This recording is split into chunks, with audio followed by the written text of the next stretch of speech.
Hi, I'm Khalil Goliwala, host of the BIPOC Manager Podcast, a weekly 5-minute podcast helping minorities overcome prejudice in the workplace and to build the careers of their dreams.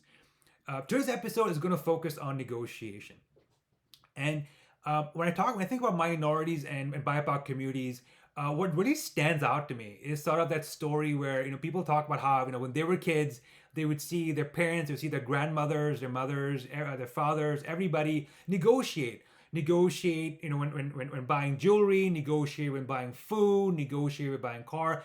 Everything was a negotiation, and not a negotiation as sort of a warfare. I mean, negotiation where someone would come out, they'd put the carpet, they'd bring out tea, bring out juice, and it was an event. I mean, people look forward to negotiating. There's an art to it, a style to it, a charm to it. But then they come to North America and they've got these jobs and they suddenly realize they're not negotiating anymore. So in this episode, I'm going to unpack factors that I believe are sort of what leads to sort of minorities stopping to negotiate in the Western environment, as well as giving them tips to to turn on to bring back that superpower they have. So when it comes to the West, I think one of the first factors I think that kind of stops minorities from negotiating is I think they see the West as a place with these rigid institutions. The idea is that they're places where they're just almost the baseline is one where you cannot negotiate. Now, this point of view obviously favors the companies. It favors the people who are trying to sell you something because they don't then have to negotiate. But what's fascinating, and this has happened to me, was me and my wife were trying to buy a couch. We went to a very famous chain of stores in Montreal. And I was like, oh, maybe we should negotiate. My wife's like, oh, hell, we don't negotiate in the West. We don't negotiate here. And what was interesting was a salesperson who was Western. At some point, he said, "Listen, if you buy this now, I'll knock about $200 off the price." And something clicked in, and my wife started negotiating with that guy. And it was just when we talked about it later, and we said it was interesting because going in, we wouldn't have started negotiating because if we grew up as she grew up in an environment, and I saw it as one where the West you don't negotiate.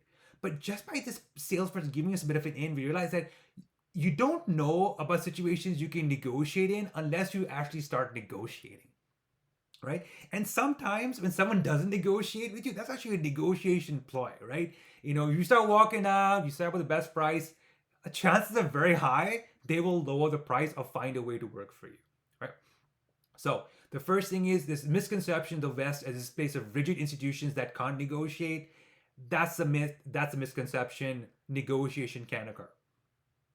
The second idea is, I think, is something we observe is when you're new to a Western environment, you look around and you don't see people negotiating. You don't see people negotiate when they're buying items. You don't see people, and people don't talk about this. A negotiation is seen as something that happens in these high-powered boardrooms, high-stakes situations, not something that happens on a daily occurrence. And I think what that does is it kind of like changes that baseline where it went from a place where you're seeing negotiations happen on a daily basis to something that you see happen very rarely and maybe even on TV. And that's a misconception because you can negotiate, right? Think of cars. I mean, cars, when you buy a car, you're getting a mortgage, there are two places. It's almost implicit that you can negotiate and you should be negotiating. All you got to expand that a little bit further and you can actually negotiate in more places, right? Not just these two big ones, but almost daily occurrences. And the third factor, which I think why minorities stop negotiating, is because if you've sort of presented the West as a rigid institution that don't negotiate. Secondly, a lot of people just don't negotiate on a daily basis. When as a minority you start negotiating, you're navigating the space of, am I going to be seen as the other, as that haggling immigrant, as that person who's just going to try to save a buck, who doesn't understand the ways of the land. And as a minority, you want to fit in. You don't want to be seen as the outsider, the stranger. So we kind of, we put ourselves in this box.